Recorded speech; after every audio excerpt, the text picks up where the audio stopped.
make a big nice thing in the street. Gonna be a big man someday. You got murder on your face, your big disgrace.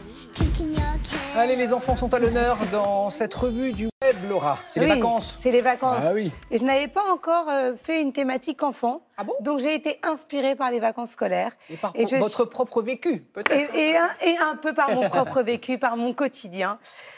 Donc, je vous emmène tout de suite faire ce petit tour du web spécial enfant. Et on commence avec si on peut partir dès maintenant. Oui, voilà. Partons ensemble, enfin restons plutôt en France, puisque c'est... Ah ben non, on part plus. On part plus? Mais si, mais c'est bon. C'est bon, ah ben voilà, non mais ça s'en va, ça revient, on essaye de me déstabiliser, ce n'est pas gentil. Puisque c'est de cette start-up dont je veux vous parler, qui s'appelle Piu Piu Rico, c'est son nom, elle est entièrement française. Et le but, c'est de créer des jeux de société pour vos enfants qui leur permettent en même temps d'apprendre notre culture française. Donc c'est une bonne idée face à la suprématie des jeux américains qui n'apportent rien. Voilà. Non, mais il faut dire ce qui est. Ça dénonce dans cette émission. Ça apporte du divertissement, mais niveau culturel, on est... voilà, c'est pas ce qu'il y a de mieux. Donc, Piu Piu Rico est en financement participatif. En plus, ils sont écolos, ils sont labellisés Imprime Vert. L'école sont sans solvant, vous n'avez pas de raison de vous priver. On continue et on part en Israël. Il n'y a rien de pire quand on est parent ou grand-parent lorsqu'un enfant perd un de ses jouets. Vous savez, il y a une famille d'animaux, on a perdu l'oiseau.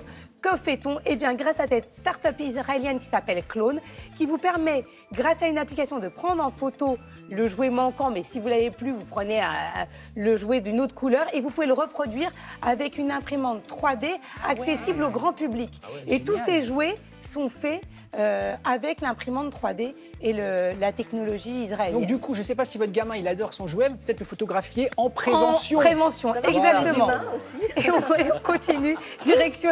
Je ne sais pas si ça marche sur les humains. On continue direction les États-Unis où je me suis intéressée à une start-up qui met en avant les plateaux repas servis dans les cantines. Aux États-Unis, c'est 32 millions d'enfants qui mangent chaque jour à la cantine. Pas ce qu'il y a de mieux. Je suis désolée, je n'ai rien contre les États-Unis. Aujourd'hui, entre la malbouffe et les jeux, on peut le penser. Et voilà, et qui montre la richesse des pays européens et comment nos repas sont plus équilibrés que les leurs. Et c'est vrai que c'est bien de s'inspirer de nous de temps en temps.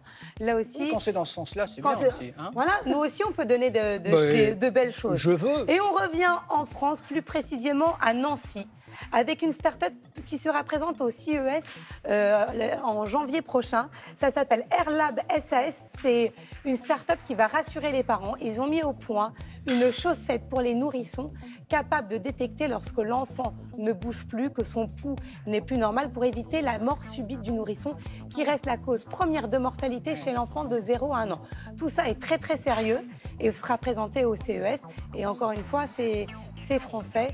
Et voilà, c'est bien de les soutenir. Et quand on est effectivement parent, on craint toujours la mort subite. On ne sait plus dans quelle position mettre son enfant sur le dos. Puis là, en fonction des années, ça change.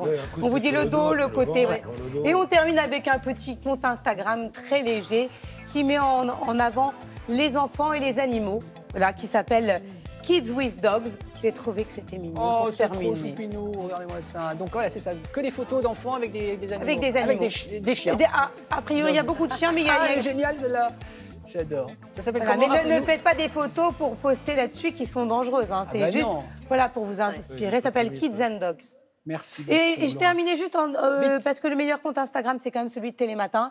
Hier, on a fait un Instaton pour gagner des followers. Ça a marché, hein, on en a gagné presque 10 000. Non, pas 10 000, je vous dis 1000. Pardon, bon, mais 10 000 dans le week-end, c'est l'objectif. Et Béatrice Benoît-Gonna plafonne. Si vous pouvez vous abonner à son compte.